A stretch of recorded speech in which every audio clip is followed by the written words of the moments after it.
Zealand for Aotearoa goes all the way back when, during that time of colonisation, tangata whenua wanted to say that actually we want to still retain sovereignty.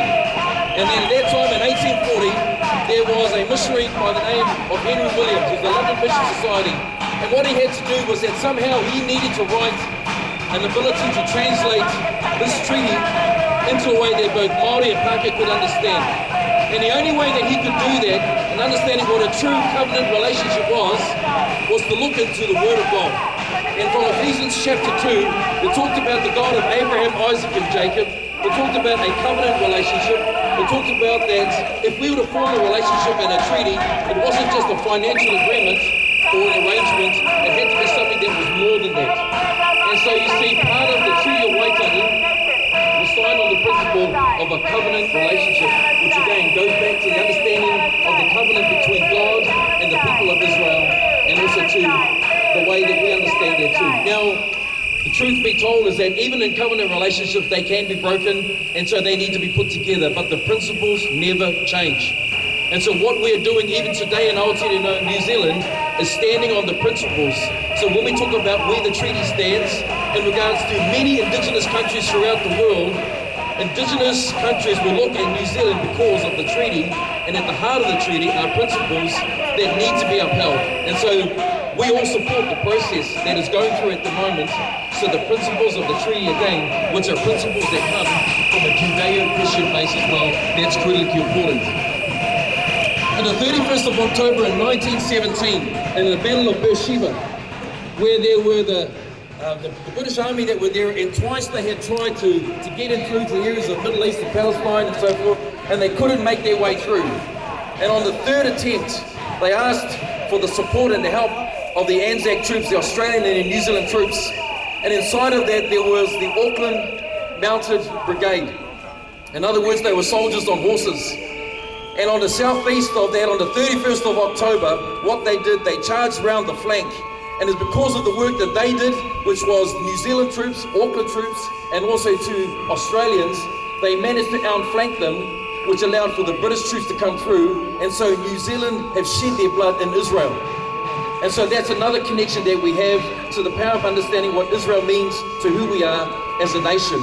So we have shed blood, Kiwi blood, on Israel. And so on the 31st of October in 1917 and 2017, they celebrated 100 years. And that's why New Zealand has this strong bond and this connection as well. Yes, so that needs an applause.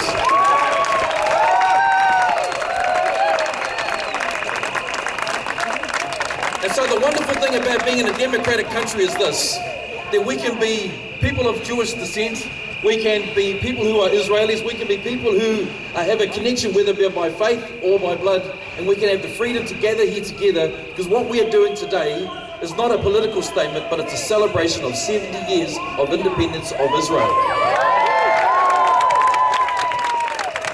70 years of independence as Israel.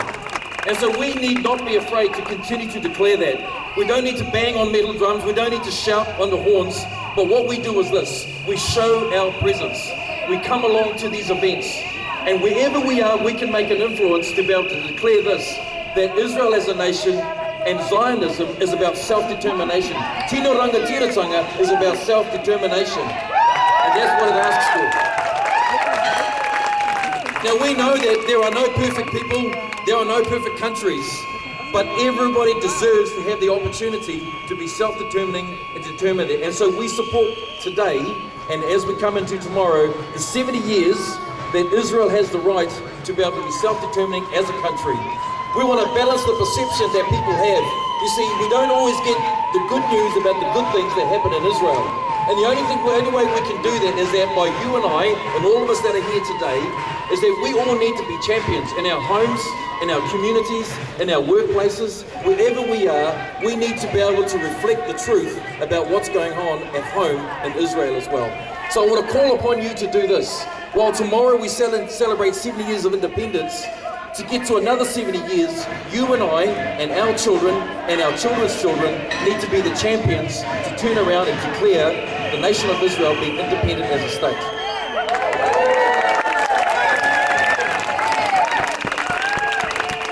So So I want to thank all the organisers for coming along, thank everyone that's here, and can I declare this and say this, that today should not be the last day in which we gather together. There are many occasions where we need to gather and support one another in order to be able to declare Israel's independence as well. And I remember that I was finished off with these words, Heveni Shalom Aleichem. And that means that we bring peace to you. And the way that we bring peace is that by our feet, and when we come to this place, bringing peace is by being present. Bringing peace is by declaring words. Bringing peace is by doing everything we can to declare that the peace will reign in Israel. And that's what we declare. Heveni Shalom Aleichem Shalom.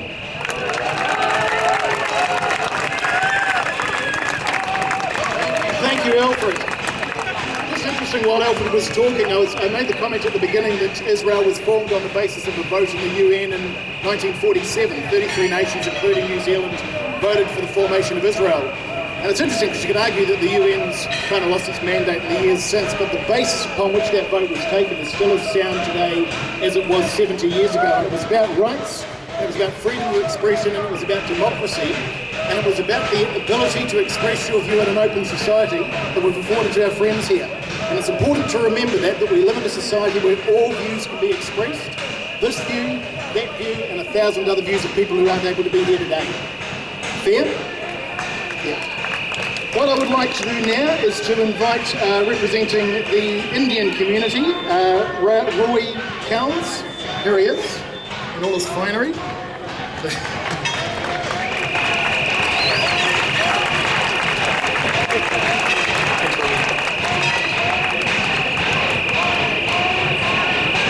Shalom and Namaste. I'm actually delighted to be in front of you here representing the Indian Association of New Zealand. We want to show our solidarity with you on the occasion of the 70th anniversary of you becoming a nation or re-establishing yourself as a nation. The ties between Israel and India, they don't go back 70 years. They don't go back 700 years. They go back over 3,000 years. In the book of Esther, there is a mention of India. In the book of Kings, we hear about King Solomon, his ships coming from Tarshish with gold and silver and apes and peacocks. We believe that that was India. So India had trade relations with Israel 3,000 years ago.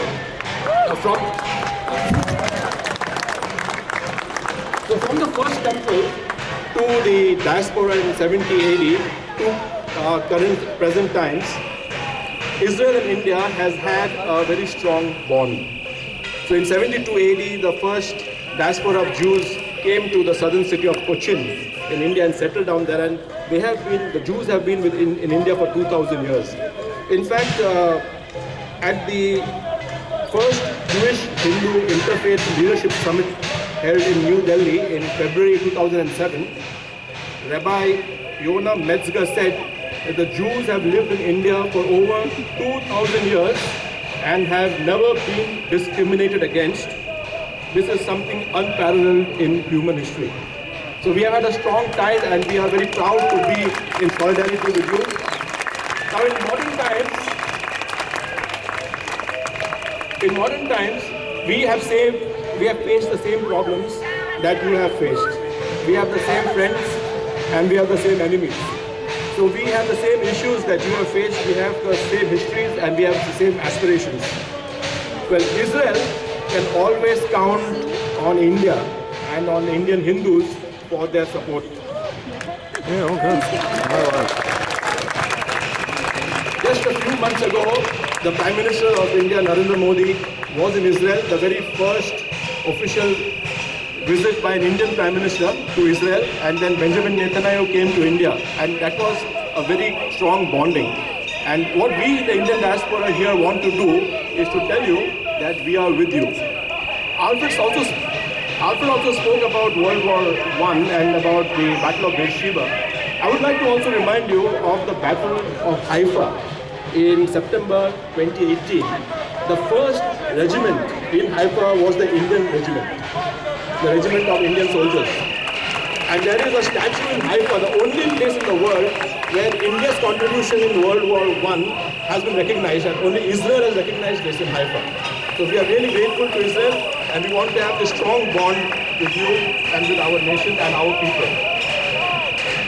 So like you, we too have been facing terrorism, and we too have been facing terrorism disguised as freedom fighting.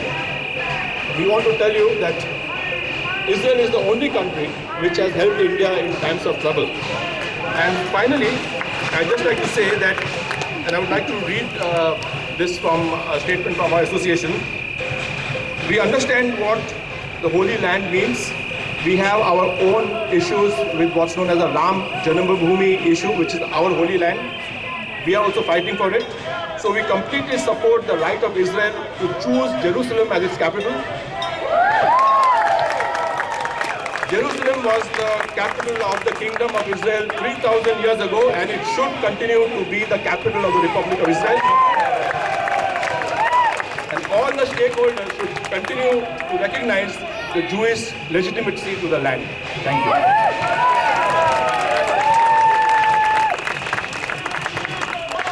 Thank you, Roy. Now, I understand that there are two representatives here from the Jewish youth group, which is known, excuse my Hebrew, Habarim Dror Atera.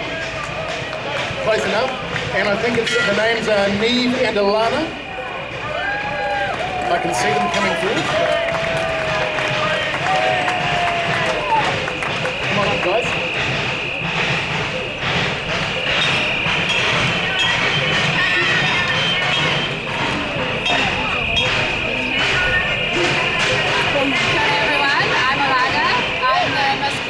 Chairperson of Covenant for Aotearoa New Zealand. I'm Naveh, and I'm the Stunning Buzzkara, so the Deputy Chairperson of the movement. Covenant is a home for Jewish youth across all of New Zealand with year-long activities in the largest Jewish camp in the country. We provide a space for Jewish youth to learn and connect with other Jewish youth in Aotearoa. In 1940, Hannah Finish, the Jewish pioneer that made Aliyah to the land of Israel, said, when speaking about a new homeland for a nation, the Zionist public opinion chooses all of its one, the land of Israel. In this, they bear witnesses that the goal just isn't to find a home for the oppressed Jews in some corner on the face of the earth, but wants it as a homeland, a land that has its historical connection.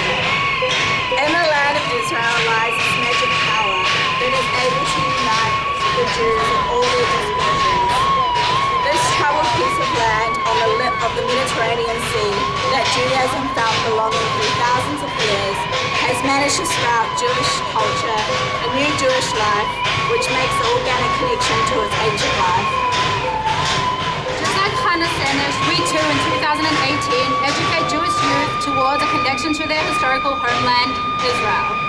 Covenant Dror Aotearoa New Zealand recognizes and supports Israel's right to exist as a Jewish democratic state, as well as its rights to protect its borders in a morally responsible way while respecting the equality of human value.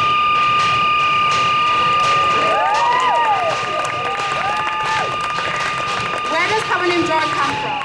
What is the main idea behind Covenant Dror? What was its purpose? It spoke to every Jewish youth and brought them a dream and a challenge. Zionism, building Israel, and kibbutzim in a socialist framework, chalutzit aliyah. And today, the Jewish youth of Covenant Dror, what is Zionism for us? We have not abandoned our dream, nor do we fear to face the challenge. We still call for chalutzit aliyah with the intention of tikkun Israel in a socialist framework. Israel is what connects the Jewish youth, the Jewish people with each other and its history, but Israel as it is today is not enough for our Jewish youth. It is not yet the society that we yearn for.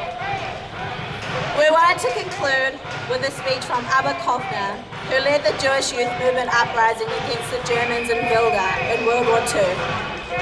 We tend to return to the beautiful saying, love thy neighbors as thyself. Many times, due to the banality of the saying, we forget that it has two emphases and not one. And the forgotten emphasis is on thyself and not thy neighbor. That is to say, in order to love the other, one must love themselves. Love of the other cannot be reached through self-hatred. No humanism can be achieved if one disrespects itself. And I pity many humanists of my generation and younger who whose love of the other comes from the negation of themselves. We will love and cherish the deed that our collective we has built and will fortify it inside us. This is where our task begins, amongst the Jewish youth, teaching them to know themselves as Jewish people and to make their rebellious choice to love themselves, their community, their people, and homeland, Israel. We invite you, the Jewish community of New Zealand, to be our partners in this brave endeavour. Alev Hashem.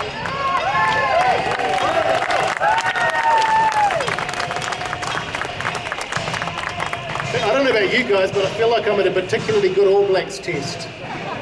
I would have said Warriors, but they lost yesterday, so we're not going to mention them. So, at this point, we would have had Kasa Harbour, who was the Deputy Chief of Mission at the Israeli Embassy, speak. Unfortunately, Kasa was unable to speak today, primarily because, and this is pretty sad, because there were some security threats against some of the speakers today, and the embassy, and I understand their reasoning for it, decided that that was a risk that wasn't reasonable to take on her behalf. We thank her for the commitment that she made, and I understand that she's very vocal in her support, and obviously indicated that she's very prepared to be involved in other ways. But what I'd like to do now is to invite Bryce Turner, and it's just before Bryce comes up, it's worth mentioning that this group is a amalgam of not just Jewish groups, but also a number of Christian groups in New Zealand. And one of the great things about this is the coming together of two different faiths and two different beliefs in support of the nation of Israel. And I think we should give ourselves all a round of applause for that. And with that, nice segue, Bryce, into inviting you to come up and speak on behalf of the Christian community. Good afternoon, everybody. Isn't this fantastic? Doesn't it send adrenaline through the blood? I can't remember being this excited since university, doing a similar thing in a similar place. I'm so grateful to see you all out here this afternoon. My name is Bryce Turner. I work for Christians for Israel, New Zealand. We are represented in about 50 countries around the world.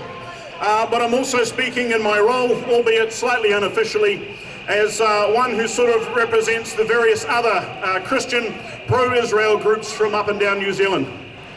It is a wonderful honor and a privilege to stand here today in recognition of this wonderful anniversary that is taking place tomorrow. We know that there are going to be significant things happening all over the world, and we pray that those things will be peaceful. But it's also something to reflect on our history as Christians. Our organization is called Christians for Israel, and dare I say it, some of our strong-minded colleagues just over the way a little bit had take offense at all three words in our name. The fact that we are Christians, the fact that we stand for Israel, and the fact that we are for something and not just loudly about what we are against.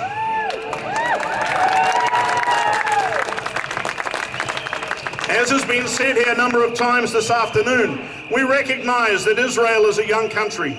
We recognize that things are not absolutely perfect, and we recognize that New Zealand is not in a position to be calling the kettle black, as it were. We have far too many injustices of our own that we need to be working through and making amends for.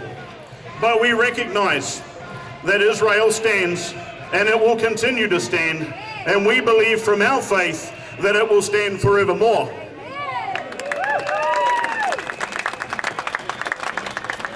Whilst our brothers and sisters over there are making an interesting challenge, and it is quite intimidating to speak up here, I'm so glad I live in a country where they can do that. And more importantly, where we can do this. I'm so glad that we live in a country where justice still prevails. And at the end of the day, isn't that what we seek? Justice. We seek for Israel the right to be treated fairly, not to be singled out. We seek for Israel the right to choose its own capital. We seek for Israel the right not to be pushed around by every little clique and group in the United Nations. The Christian church around the world has not had a wonderful history of always standing with the nation of Israel and with the Jewish people as a nation. But I'm here to tell you today that there is a large group of us, and it's growing stronger, who stand for Israel now.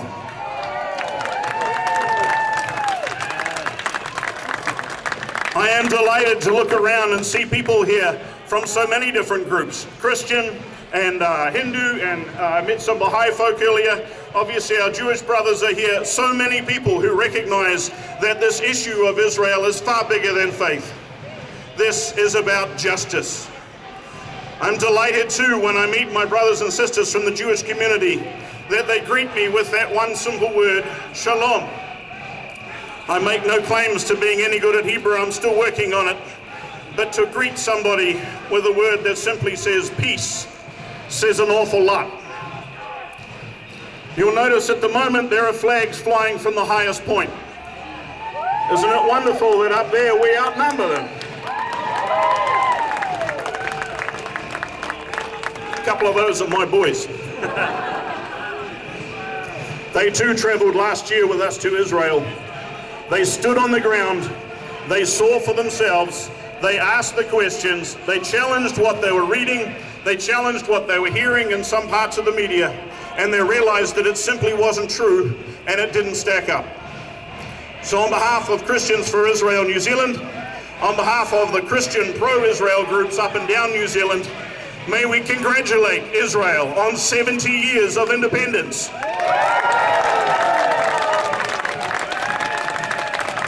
And just because I can, and I think it'll be a lot of fun, let's make some noise for Israel!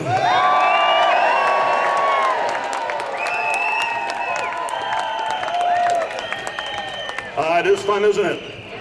Final thoughts, folks. I don't like to be seen up here as advertising or promoting, but that's not what we hear about. But for those of you who get the New Zealand Herald, or the Hawke's Bay paper, or the Wellington Post, could I suggest you have a good read tomorrow? And you will see the rest of the Christian pro-Israel groups of New Zealand, including in particular Ebenezer and my colleagues from Flaxmere Community Church, standing loud and proud in support of Israel. Happy anniversary, Israel.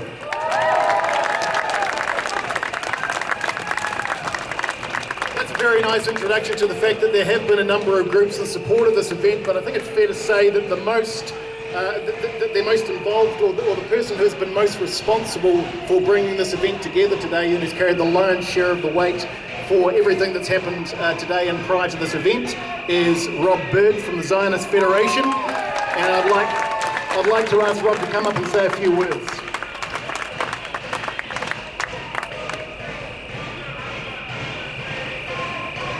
Shalom Kulam, welcome everybody. And so we thought there'll be loads of thunderstorms today and that was going to keep us away, but what a great day we had. We thought there might be some protesters that they wanted to keep us away, but that wasn't going to happen either. But I would like to thank the police, very much thank the police who are here today and allowing us to actually stand here and celebrate Israel. So as we do celebrate Israel, we celebrate some of the amazing achievements that Israel has done over the last 70 years, whether it be in medicine, in science, in agriculture, to name but a few. But we're also celebrating the rebirth of the State of Israel. And she may be 70 years young, but we know she's 3,000 years old as well. There's been no other states in that area, in the land of Israel. There's been other places that have ruled there, but this is the third and only time there's been an actual independent state, and we celebrate that. I also want to take this opportunity to congratulate Netta on winning the Eurovision Song Contest yesterday. And against much opposition from the BDS, she won. And as we say every year on Pesach, L'Shana Haba b'Yerushalayim. Next year in Jerusalem, the 2019 Eurovision Song Contest. It's a really rubbish contest, but nonetheless, it will still be in Jerusalem next year. Also today is Yom Yerushalayim, Jerusalem Day. 51 years now since the reunification of Jerusalem. And quite apt that Netta won, and the song contest will be in Israel next year. But also want to recognise that in 2 days' time, the United States will be moving their embassy from Tel Aviv to Jerusalem. And that Israel has the right, like any other country in the world, to choose its capital and not be dictated by others. And I'm sure that once the American embassy moves to Jerusalem, as we've now seen with Guatemala and Paraguay, that other countries will move there as well. And we look forward to seeing the New Zealand embassy, or consulate rather, actually moving from Tel Aviv to Jerusalem as well. So just one final thought and one final thing. That there's much out there and a perception of people, as our friends who on the percussion over there have tried to get people to believe that Zionism is bad, that Zionism is racist, that Zionism is negative. And that's nothing could be further from the truth. Zionism, the belief in self-determination of the Jewish people in their historic homeland, is the only successful liberation movement of its kind. It's an inclusive movement that promotes peace and tolerance. It's a legitimate movement and it needs to be celebrated. So on my final note, happy birthday Israel. Thank you all for coming, and Am Yisrael Chai.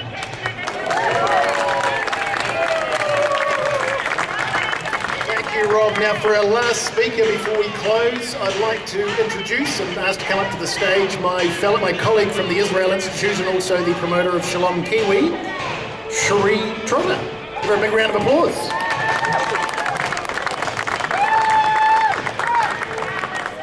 Kia ora koutou, katoa. Great to see you all here today. Thanks so much for coming out. I mean, many of you knew that this might be difficult, and yet you had the courage to come and stand in the face of all this noise and raru. I stand here as an Indigenous woman of Aotearoa, and proud to do so. Thanks Tawhiri for coming in there, and Jenny Matheson and team for supporting the kaupapa.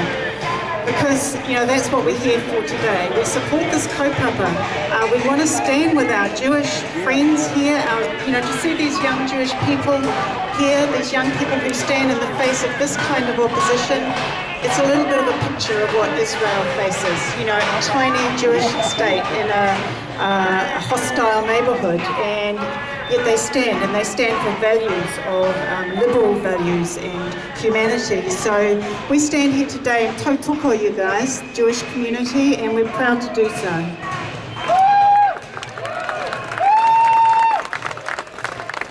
I'll try and stick to my notes now. So, as an Indigenous person of Aotearoa, I identify with the Jews who are the Indigenous people of the land.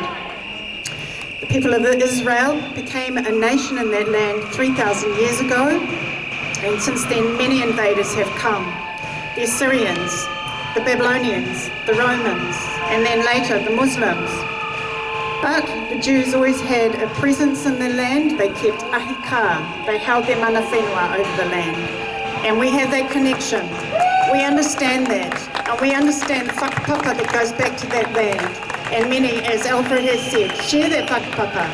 And there was a man who was going to stand here today as a Maori Jew, and he was threatened. So, this is why we stand. So the connection of the Jewish people to that land is undeniable. It's proven by their history, by archaeology, by genetics. It's embedded in the whakapapa.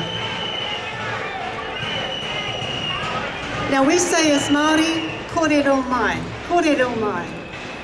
This is what we should be doing here. We should be talking to each other. We should be discussing the issues. It's a difficult issue. It's not easy. But how can we expect them to solve their problems if even here we can't sit down and talk together? So, kōrero mai, come and talk to us. We stand for justice, and we New Zealanders, we pride ourselves on giving people a fair go. We pride ourselves on justice, and that's why we're here today, because most of us understand the history. Most of us here will have been to Israel. How many people have been to Israel? Yeah. So we know that what we're hearing out there, the propaganda, the noise, the fake news is false. That's why we have courage to stand, because we understand the truth. And we have to stand on the truth, because, we're going to be bowled over by people who are propagating lies, and so we must stand.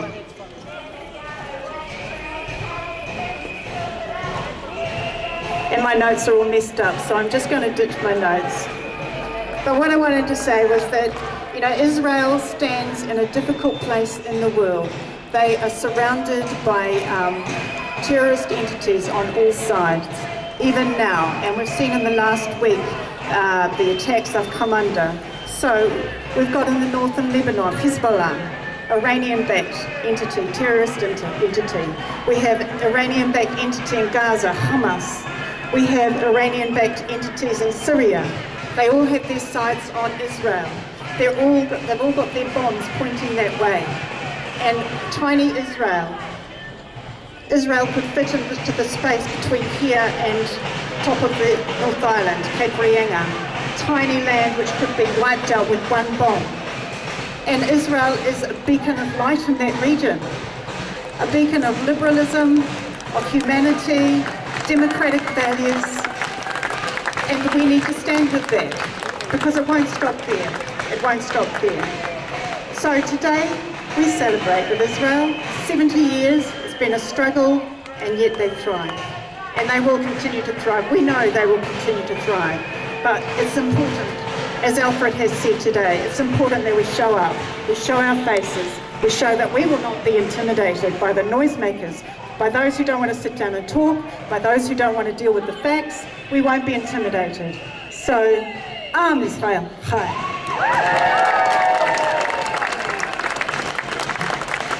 Get Cherie to stay up here, and I'll also get Rob up here, because in a moment we're going to have the national anthems of two countries. But we're about to close, and I just want to say firstly, there was some concern, there was a flurry of activity this morning from those involved in this event about whether or not we should proceed, and I have to admit I was a little bit concerned about what might happen today. I'm delighted that we proceeded, not only because of the number of you who've turned out, it's a fantastic result, but because of the fantastic speakers we've had, and the fact that we stand here united, and we've demonstrated that we're not going to be intimidated, we're not going to be bullied, we're going to stand for something important, we're going to stand for the state of Israel.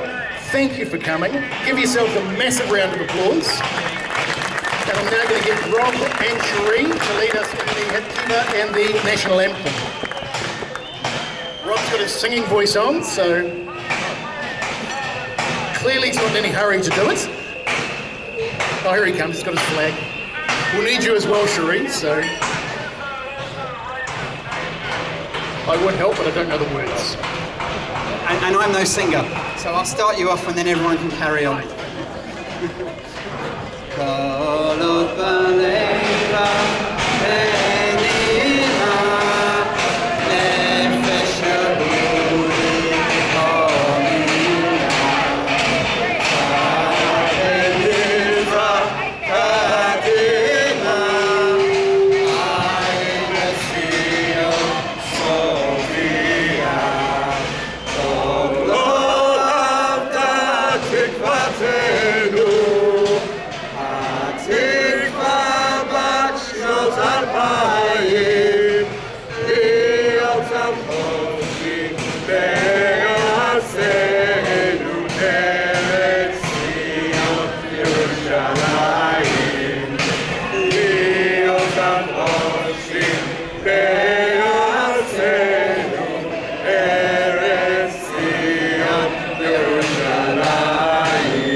If you know it, a Maori, sing it with us.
Thank you guys, fantastic. Just as we're dispersing, the police have just indicated, and it's obviously good advice, as you make your way through, don't engage, unless it's your relatives, in which case go for your life.